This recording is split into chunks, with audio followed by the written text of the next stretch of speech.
smell the jet fuel. You could smell the hydraulic fluid. You could smell death. We're going to scour this swamp quadrant by quadrant. NTSB investigators face an unprecedented challenge. My first thought is, how am I going to pull this off? It's up to Greg Feith and his team to figure out why ValueJet Flight 592 erupted in flames. Fire! Just minutes after takeoff. Okay, let's start it up. We had a raging fire. We almost destroyed their test facility. The Secretary of Transportation lost his job. The administrator of the FAA lost his job because of this one accident. Put me on fire! Mayday.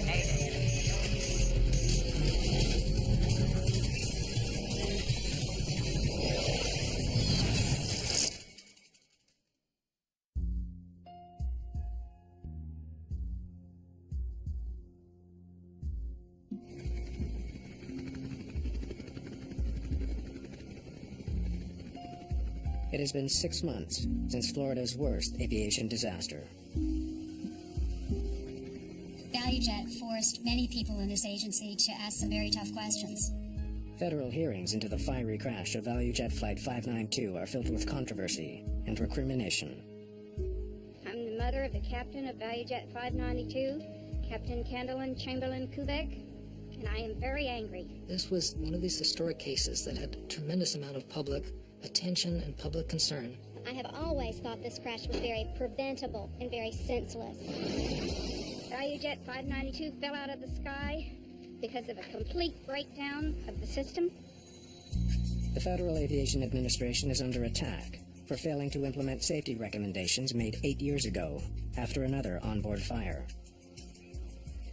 In 1988, an American Airlines crew managed to land their burning DC-9 and save the lives of all 120 passengers. The Federal Aviation Administration required fire and smoke detection and/or fire extinguishment systems as the Safety Board recommended in 1988. ValueJet Flight 592 would not have crashed. The 105 passengers that were put in danger by that bureaucratic failure boarded a ValueJet DC-9 on the morning of May 11th, 1996. Flight 592 is a short 1.5-hour trip from Miami to Atlanta, Georgia. Let me help you with that.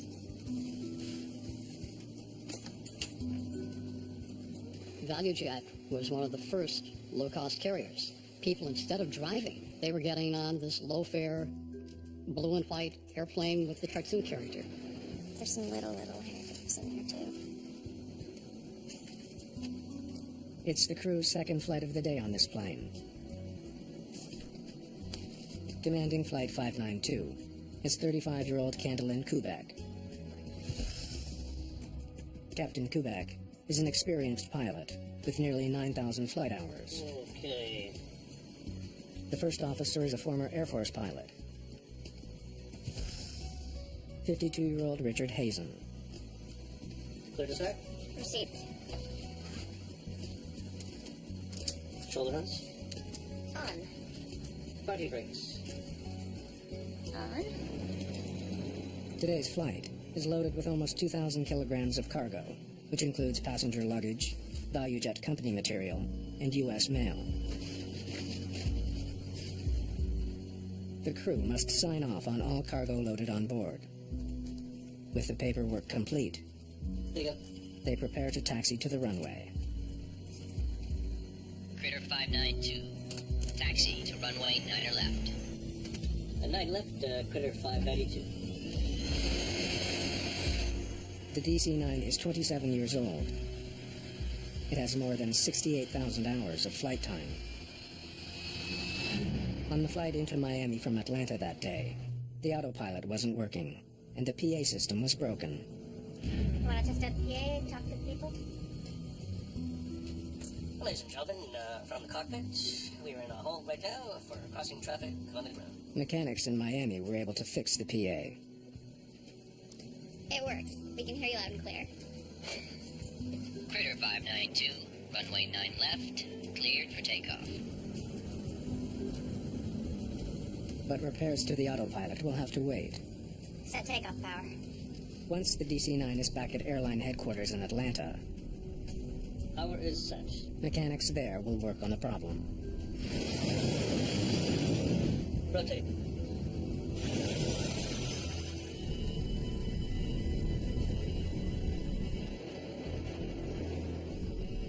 The sky was relatively benign that Mayday, and they were just looking forward to getting home. Positive rates. There was no portent at all about that flight. Gear up. Without the autopilot, the pilots will manually fly the aircraft for the return flight.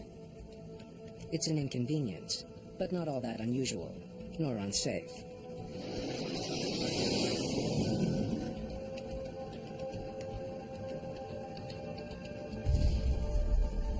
What was that?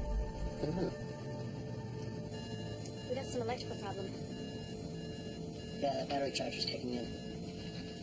The plane's batteries are draining fast. Captain Kubek worries she could lose power to her instrument panel and other key flight systems. We're losing everything. Just 6 minutes after takeoff, the crew is facing a barrage of failures. Critter 592, contact Miami Center on 13245. So long. Controllers in Miami believe Flight 592 is safely on its way to Atlanta. But in the cockpit, Captain Kubek decides to turn around. We need to go back to Miami.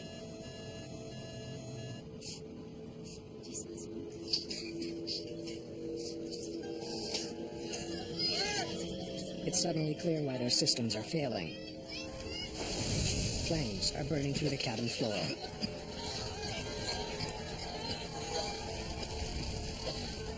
.592 needs immediate return to Miami. Kubek has to get the burning plane on the ground as quickly as possible.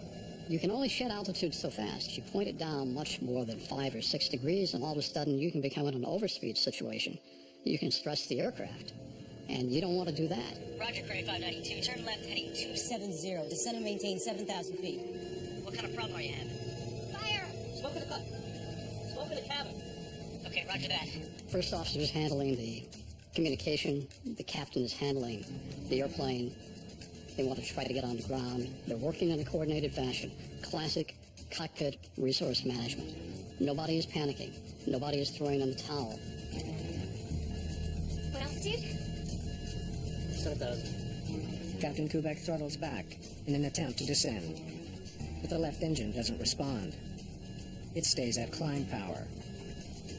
As the right engine slows, the plane banks to the right. She discovers her ailerons still have life and manages to stabilize the plane. That was a good crew up in the nose of that airplane. Passengers are in a desperate fight for survival, but there's no escaping the onboard flames, which are burning at over 1,000 degrees Celsius. Toxic smoke is filling the entire cabin. This is heavy, poisonous smoke. People are breathing it in. When that fire is on board, there's a real sense of helplessness. There's a limited number of things you can do. Take short breaths. Less than 10,000 feet above southern Florida, Captain Kubek has the plane in a tight turn back to the airport. Completely on fire. The crew of Flight 592 has only seconds to get the burning DC-9 onto a runway before all is lost. Critter 592. We need the closest airport available. Critter 592. They're going to be standing by for you. Emergency crews in Miami prepare for the landing. The airplane starts losing altitude progressively. The airplane is out of control. The first officer's request for an alternate airport are the last words controllers hear from the crew. The DC-9 plummets toward the ground at over 700 kilometers per hour.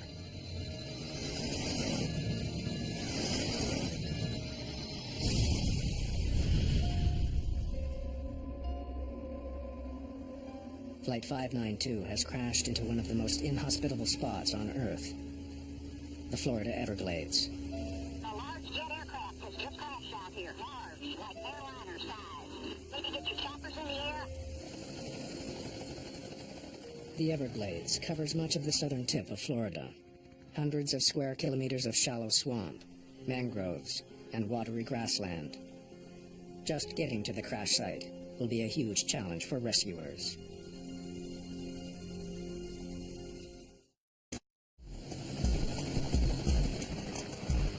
Miami-Dade police helicopters find the wreckage of ValueJet Flight 592 in swampland, far from the nearest highway. Federal safety officials say it's the most difficult recovery operation they've ever faced, with wreckage strewn like confetti in a muddy, alligator-infested swamp that can only be reached by helicopter or airboat. The very waterous, marshy area, and that's proving difficult to reach people that may have survived this crash. Rescuers know that the first hours of this rescue operation are critical. In 1972, Eastern Airlines Flight 401 crashed into the Everglades, 6 kilometers from the ValueJet crash site. Several passengers drowned before rescuers could reach them. Yeah, to be in the Everglades after the crash, it was utter devastation, destruction. The smell, you could smell the jet fuel. You could smell the hydraulic fluid. You could smell death.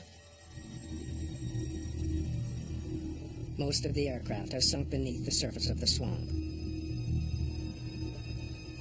The wreckage was in the Everglades. It's a hostile environment. It wasn't clear at that point how much we'd be able to learn from the wreckage or be able to recover. We suited up as best as possible. We first put on that Tyvek suit, and then we put on an extra sleeve, put 2 surgical gloves on, put a pair of work gloves on, and then they duct taped the work gloves to the Tyvek suit. The heavy gear protects rescuers from spilled fuel and other toxins. But below the surface of the swamp lurks an even deadlier threat. They had to have a sharpshooter on top of the airboat at all times. The crash site is a nesting ground for alligators.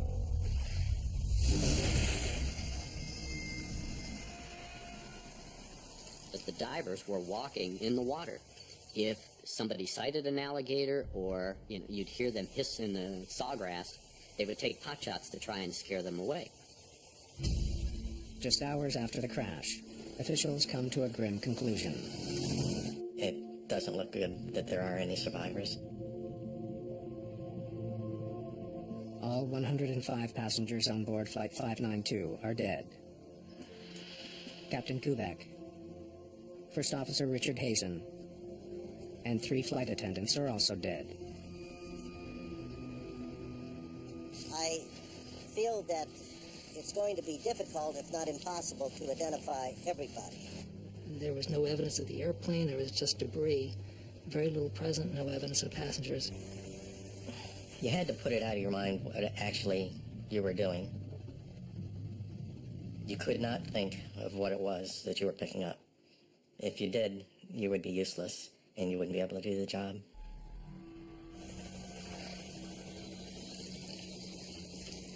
My initial reaction in a situation like that is just, it's anger. It's not again, it's how can this happen, it's what happened, why? The morning after the crash, NTSB investigators joined local and federal police agents at the site. They know the pilots of Flight 592 reported smoke in the cabin. Now they need to find out what caused it. All right, let's get to work. The team is led by veteran investigator Greg Feith. You gotta step back, take a deep breath, and then start to prioritize. Okay, what do I have to do now? And then utilize the resources to make that happen. It's showtime. Here we go. I'll let Greg answer that, but there's actually no way to tell if the pilots were conscious or unconscious at the time of impact. My first thought is, how am I gonna pull this off? Feith faces intense pressure to come up with answers, and quickly. I'm determined to do everything I can to make sure that American aviation is the safest in the world. The NTSB briefs the many volunteers who've come to help recover the wreckage. Need your eyes. We've drawn up a grid. We're going to scour this swamp quadrant by quadrant. everybody's looking to me for the answers because I am in charge of the investigation. What are we going to do? What do you want us to do? Where do you want us to go? The first priority is to find the aircraft's 2 black boxes. This is what we're looking for. This here is the data recorder. This here is the voice recorder. You find one, you'll probably find the other one close by. From the CVR, investigators hope to hear the last sounds in the cockpit, pilot conversation, We need to go back to Miami. and any alarms that might help identify where the smoke originated. The flight data recorder should reveal how a fire might have spread through the sequence of failures it likely caused. Each box holds clues that could help investigators uncover the precise cause of the crash. If you find one, cold beer's on me. The black boxes emit a constant radio signal. Searchers will use a sonar scanner to pick up that signal. How soon can we get out there with the sonar? Sonar's on its way. They'll be able to pick up those pingers that hopefully identify where, in fact, those boxes lie in the wreckage. But Navy technicians soon find that their sophisticated gear is no match for the Everglades. Side scan sonar didn't work because the sawgrass is so dense it can't see through the sawgrass. What really worked for us was going back to the basics. We had a line of what we called divers that had to walk basically shoulder length apart, and we would cover specific areas, probing, till we hit something hard. It ended up being human power that really helped us recover better than 75% of the aircraft. As the Everglades search continues, investigators in Miami dig through Flight 592's records, looking for clues as to what might have caused the fire. They soon learn that the flight was delayed earlier in the day due to minor electrical problems. The find raises concern that an electrical fire brought down the plane. We were looking at any explanation. There could have been a fault in the wiring or a short circuit, and we realized it's going to be a very difficult investigation. Recovery teams continue to battle intense heat.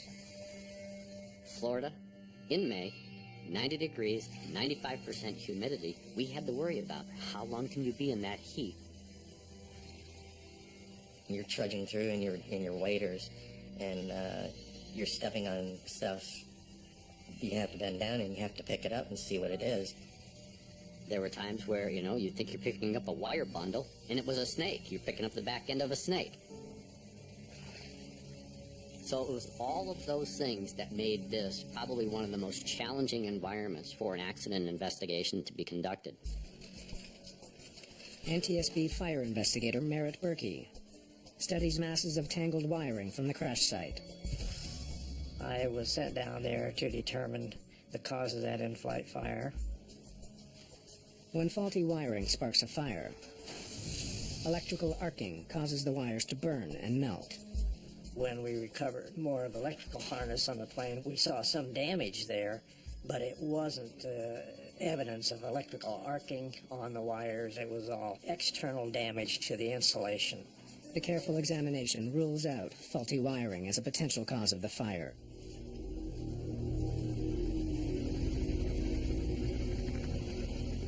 Another challenge. The Everglades is not a stagnant swamp. It has a current that flows out to sea. One of the unique things about the Florida Everglades is that it's water, and it's constantly in motion. That current makes the job of tracking down aircraft debris even harder. 2 days into the investigation, Fife finally catches a break.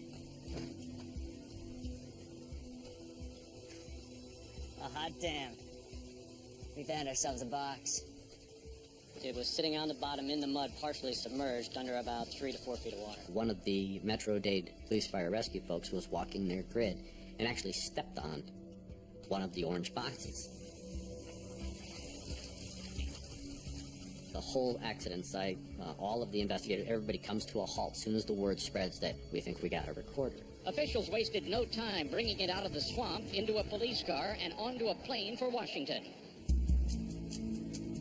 The aging DC-9 was equipped with a primitive FDR.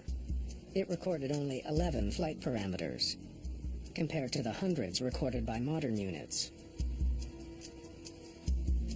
But the next morning, when Fife studies the preliminary results from Washington, he finds a clue that may point to the origin of the fire. Dive 800 feet and back in 3 seconds. It's impossible. The FDR recorded a sudden increase in air pressure. What we found on the flight data recorder that records the parameter of the static pressure was that there was a bump. It spiked briefly and then went back to a nominal value. Sensors on the fuselage measure outside air pressure. Normally, the pressure decreases with altitude. But as Flight 592 was climbing, the pressure briefly went up, not down. A DC-9 cannot dive and climb that quickly. The numbers don't make sense. Look at this. We really didn't know. We theorized about a variety of different things. Could have been an explosion on board. A shockwave moving outward from inside the aircraft can cause a sudden spike in external pressure. And of course you start thinking, an explosion could do that. So do we have a bomb? With an onboard explosion a real possibility, Merritt Berkey examines the wreckage to see if he can figure out where the fire originated. So we had a lot of parts coming in that were damaged, almost all limited to the cargo compartment. We had melted structure components that were in the overhead of the cargo compartment, which made up the floor of the passenger compartment. And then we also had some seat tracks for the passengers that were burned and melted. And we determined that the fire was very intense up in the upper area of the cargo compartment on the left side.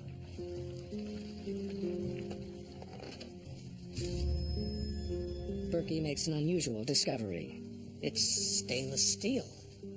You don't normally see burned stainless steel in in-flight fire. Planes are made of lightweight material, like aluminum and titanium, not stainless steel. The burned metal raises a question. Just what kind of cargo was on board the plane? Investigator Malcolm Brenner needs to know exactly what type of cargo ValueJet 592 was carrying. The operations group more and more became concerned about the cargo that was loaded on the airplane and what possible significance it could have to the accident. The cargo documentation lists 3 airplane tires and 5 boxes of empty oxygen canisters. The operations group found that the manifest, which indicated that there were oxygen canisters, empty oxygen canisters in the cargo signed for by the first officer. When Greg Feith was available, I briefed him. Okay. Company material, 3 aircraft tires, and 5 boxes of parts. Malcolm is a pilot. He has an understanding of aviation. He's a smart guy. It's the contents of the cardboard boxes that confuse me. 144 empty oxygen canisters. Wait, how many of them? 144. An oxygen canister is a green bottle, very large bottle, that supplies oxygen to the flight crew and the passengers. There's no way, Malcolm. You can't fit that many on a plane. We all took a pause and said, why would you be carrying 144 of these big green oxygen cylinders? Malcolm asked a very innocent question. What exactly do you think they mean by oxygen canister? And that's really what triggered the investigators to step back and say, we need to verify exactly what was meant.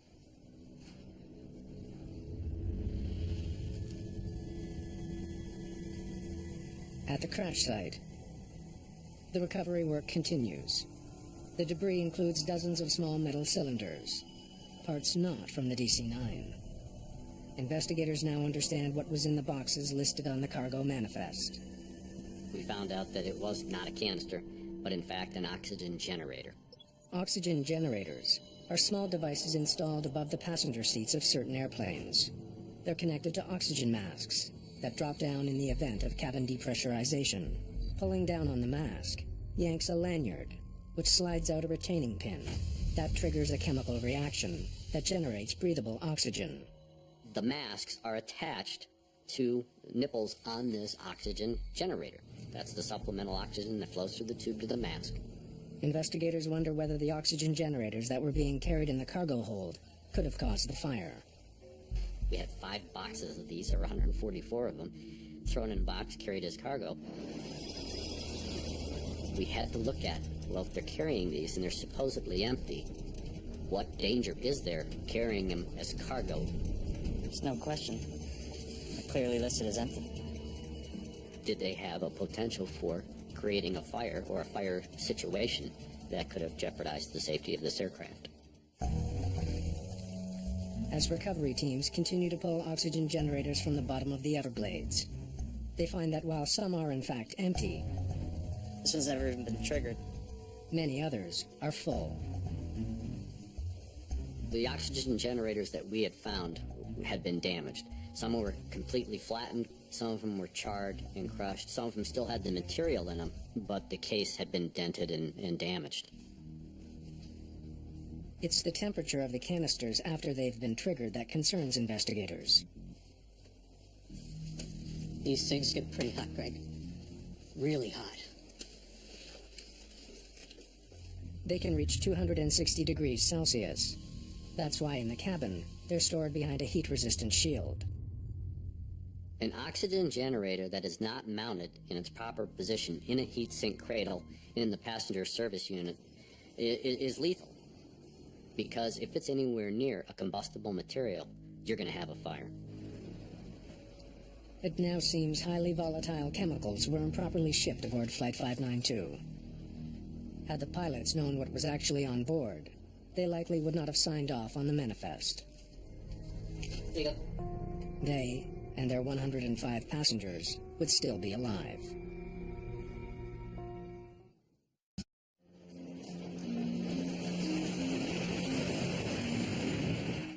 Four days after the crash of Flight 592, hazardous materials specialist Jim Henderson joins the team. Initial documentation that we were looking for was the records of where the chemical oxygen generators had come from, how they got on the airplane. Henderson reviews the history of the ValueJet fleet. We found out that ValueJet had recently purchased 3 airplanes from other carriers. Well, I think I know where they came from. ValueJet's work order on these airplanes basically were to open the plane up, find out what the dates were on the generators. Oxygen generators have a shelf life. To meet federal safety standards, any out-of-date generators on the recently purchased planes needed to be replaced. That job was given to a company called SaberTech. We spoke to the maintenance personnel primarily to find out how these were handled. The chemical oxygen generators had been removed from an airplane. We wanted to make sure that they were handled in accordance with their work cards. Henderson learns that SaberTech removed 144 oxygen generators. Most of them were out of date, but still full. There are strict guidelines regulating how oxygen generators are to be removed and shipped safely. The work orders basically described how to take them off the aircraft and how to replace the new generators on the aircraft. Once removed from the aircraft, one of the safety precautions is to replace the safety cap that keeps it from accidentally activating. It says we should put shipping caps on them. Do we have any? Many of the mechanics realized how dangerous they were. The mechanics recognized the need for safety caps. Several mechanics told us in interviews that they had advised their supervisors of the need for safety caps. They look like this. Do you see any? No, they didn't have any. And you can't take them off the new ones. Henderson learns that since they didn't have protective caps, SaberTech mechanics improvised. The maintenance people didn't have the safety caps. One of the other things that was mentioned on the work order was that they take the lanyards and wrap them around the oxygen generator. There were several others who felt that the lanyards were unnecessary, so they actually physically cut the lanyards off, leaving the pins basically free inside of the generator. Do you put any labels on the actual generators? After I pull them out, I put a green tag on them. On the tags, Sabertech workers wrote the word expired. What investigators still don't know is how the 144 oxygen generators ended up on a passenger plane weeks later.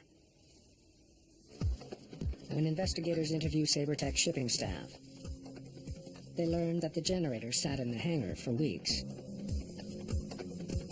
Sabertech had a new customer coming in, and they wanted to clean up the area for the new customer to give them a good impression of their company. As far as they were concerned, they were ValueJet's material, and therefore they were to be returned to ValueJet.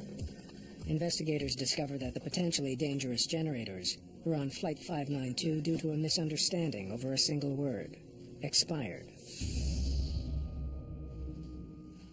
Did someone actually think that expired meant empty?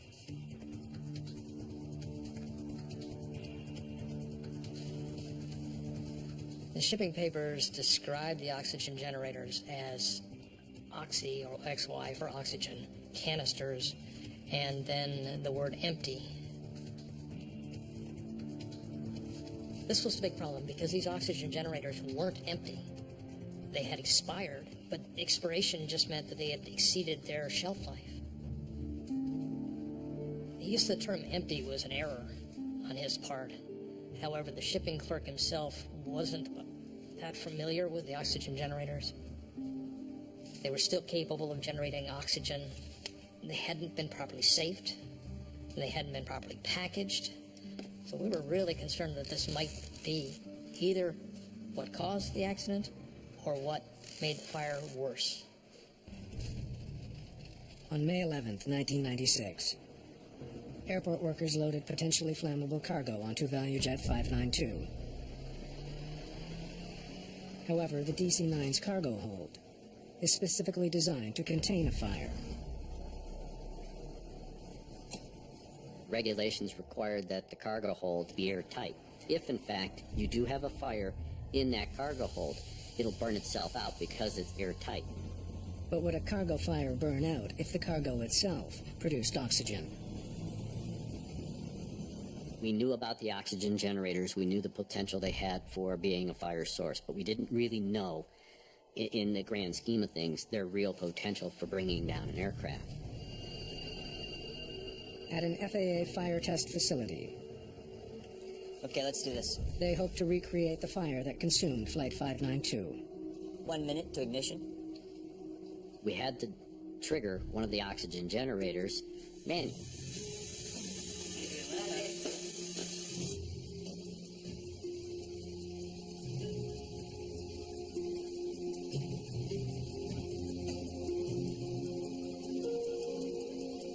Nothing at all. We didn't really get much of a fire. An activated oxygen generator isn't enough to set fire to the cardboard box it's packed in. So how did these things start a fire? NTSB investigators are back at square one. They can't prove their theory.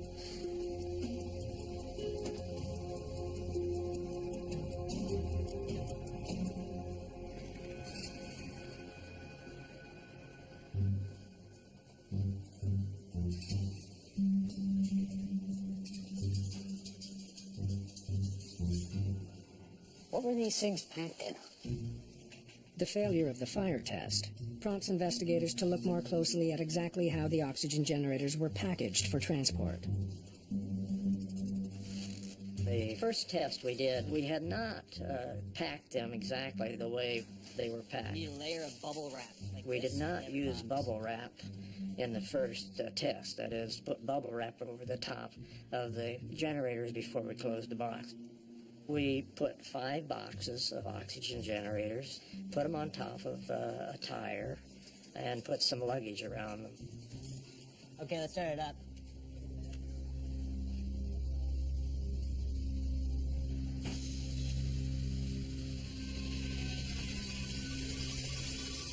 It made an unbelievable noise. It sounded, it was a high-pitched scream. We all looked at each other. We were kind of startled. I mean, the sound was deafening.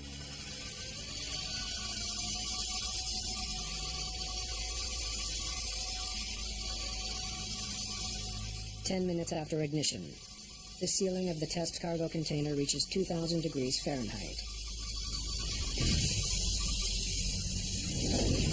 Lord almighty. We almost destroyed their test facility. After 11 minutes, it exceeds the capacity of the monitoring equipment. All right. Let's, get that fire out. We had a raging fire, and none of us had expected a fire to be that big and that hot. And it was just amazing to see how disastrous, how destructive something this long and that big around could be. The experiment supports the NTSB theory. Improperly packaged oxygen generators caused the crash of ValueJet 592. Even in an airtight cargo hold, the fire would have burned fiercely enough to bring down the DC-9. The problem with Flight 592 is that you defeat the intended purpose of the Class D cargo hold, because even though the hold may be airtight, you've got 144 sources of oxygen in that airtight container. Investigators now suspect that the accidental activation of a generator during loading, or on takeoff, is all that it took to trigger a disaster that claimed 110 lives. With the help of the plane's flight recorders, Oxygen generators are loaded sometime after 1300. investigators are able to reconstruct the final moments of ValueJet 592. There was a muffled bump or thump that had come off the cockpit voice recorder, which prompted the captain to ask, What was that? that muffled noise, that thump, when you marry that information up to the flight data recorder, it happened at the same time that we saw the bump in the static pressure. The sound recorded on the CVR is the tire exploding. The same explosion picked up by the flight data recorder. What kind of problem are you having? Fire! Smoke in the cabin. It's been 30 seconds since the explosion. Hazen requests a return to Miami. 592 needs immediate return to Miami.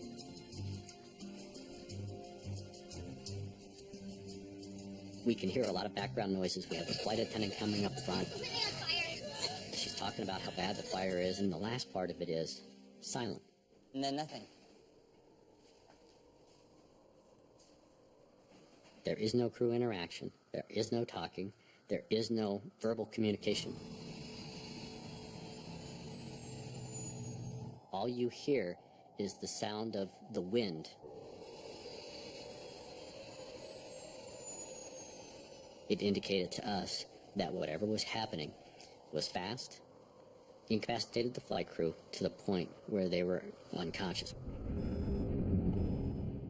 It only took 3 minutes and 42 seconds for the fire to bring down the plane.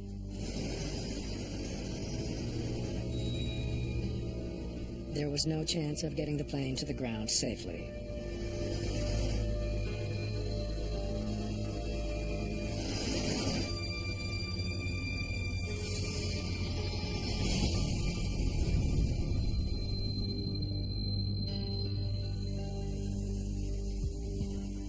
In the wake of the accident, the FAA grounds ValueJet indefinitely. The National Transportation Safety Board recommends better training for employees who handle oxygen generators. There weren't any bad guys with black hats. They were all people just trying to get by, doing the best they could. The NTSB also renews its call from 8 years earlier to have smoke detectors and fire extinguishers installed in the cargo holds of all passenger jets. FAA turned around after ValueJet crashed and mandated fire suppression and fire alerting systems. But they should have done that a long time ago. An inferno, what a hell those people went through. And our loved ones are dead because this agency has not done its job. It's classic tombstone regulation. You build a body count. And that body count is the only thing that sways people to go out and do anything. The Secretary of Transportation lost his job. The administrator of the FAA lost his job because of this one accident. It was a very important lesson, and it's unfortunate that it comes about with this kind of cost, but this was a case that did make major changes in the industry, that we all work together to make sure this doesn't happen again.